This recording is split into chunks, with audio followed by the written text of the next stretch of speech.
વાછરડું હતું તે પકડી ગયું છે। હવે જાનવર જંગલી છે કે શું છે ખબર આજે જે દેખો નથી આવ્યો પણ જે મારણ કરેલું તેથી લાગે છે કે નક્કી આવી ગયેલો છે આ વિસ્તારમાં।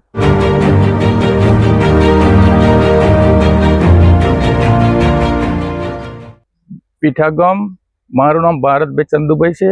મારા વાડામાં વાછરડું હતું તે પકડી ગયું છે। હવે જાનવર જંગલી છે કે શું છે ખબર નહીં પડતી। અને નદી ફળિયામાં, પીઠા ગામ નદી ફળિયામાં, એટલે આવીને કંઈક તંત્ર તજવીજ કરે એ મારી એન છે। અહીં છોકરો ફરે અને બધા ઢોરો છોકરો બધા જ ફરે છે। કેટલે દૂર લઈ ગયા? 300 મીટર જેવું હશે, 300 મીટર જેવું લઈ ગયા છે। શું ઘટના બની છે તમારે? અમારા ગામમાં જાનવર આવેલું, ગાયનું એક વાછરડું ખાઈ ગયું છે। તો ગામની અંદર માહોલ ચર્ચાઈ ગયો છે, ભયનો માહોલ।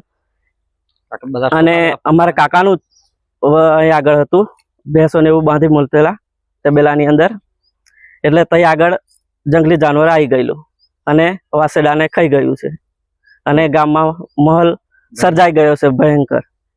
શું તમારી માંગ છે? અમારી માંગ કે જલ્દી વાડામાં જે ઢોરો બાંધ્યા હતા એમાં અજાણ્યા પશુ આવીને જંગલી જાનવર 2 વર્ષની વાછરડીનું મારણ કરેલું છે। તો તંત્રને જાણ કરીએ છીએ કે વહેલી તકે એમનું નિરાકરણ લાવે, કારણ કે આ રહેણાંક વિસ્તાર છે, આજુબાજુ મકાનો છે, નાના છોકરા રમતા ફરે છે। તો કોઈ પણ હુમલો થાય તો ભવિષ્યમાં કંઈ મોટો જાનહાનિ ના થાય એના માટે જાણ કરીએ છીએ। અને બીજું કે શું કે જેમ બને એમ એનું પાંજરું ગોઠવીને પકડવાની તજવીજ હાથ ધરે। અત્યારે જે વાછરડાને ખેંચી ગયા, કેટલા સુધી ખેંચી ગયા? અહીંયાથી 200-300 મીટર દૂર વાછરડાને ખેંચી ગયેલ છે અને જંગલમાંથી મરણ કરેલું મળેલ છે। શું નામ તમારું? તમે? મારું નામ રાજેન્દ્રભાઈ છે। અમારે આ ભરતભાઈ ચંદુભાઈ નું વાછરડાનું મારણ કરેલું છે, પીઠા ગામ નદી ફળિયું। તમે કયું આપણે જાણ કરેલી છે? હા, આરે ફોન કરીને જાણ કરેલ છે અને એ સાહેબ પણ અત્યારે આવે છે। અહીંયા વાઘ નીકળવાની કે છોટાઉદેપુર જિલ્લામાં વાત છે, તો તમને કેવું લાગે?